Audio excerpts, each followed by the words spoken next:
তো গাইস আমরা যাইতেছি এখন হারবাইয়ের দিক দিয়ে তো না হারবাইয়ের দিক দিয়ে আমরা একটা ব্রিজ উঠবো। তো আপনারা দেখতে থাকেন, আমি এখন ব্রিজে যাবো। আমরা 3 জন আসছি আজকে।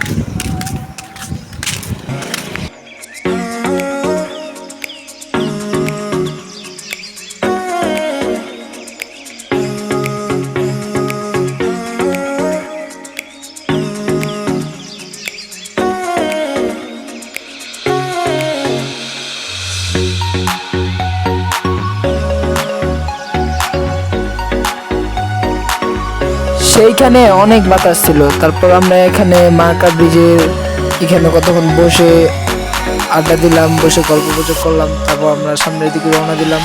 দেখুন সামনে কি হয়। দূরে রাখবে আপু, এই যে আমাদের আপু ফুল পড়ছে। ইয়েস, আমাদের আপু। হ্যাঁ, কি বলে ভাইয়া? বলো বলো। Nusrat, I love you. Bangladeshi যতগুলো সুন্দর মেয়ে আছে সবগুলার আমার সবাই নিয়ে রাখে তার থেকে, যা যা পছন্দ হয় সেটা আমাকে বলবো, আমি নাম্বার দিয়ে দিব। আমরা এখন চলে আসছি হারবাইতে ব্রিজের এইখানে, হারবাইতে ব্রিজ। এই যে আমার পিছনে এই যে 2 লেয়ার আমি লয়েছি। তো গাইস আজকের মতো এখানে বিদায় নিচ্ছি। দেখা হবে আরেকটা ভিডিওতে। লাইক কমেন্ট শেয়ার করো।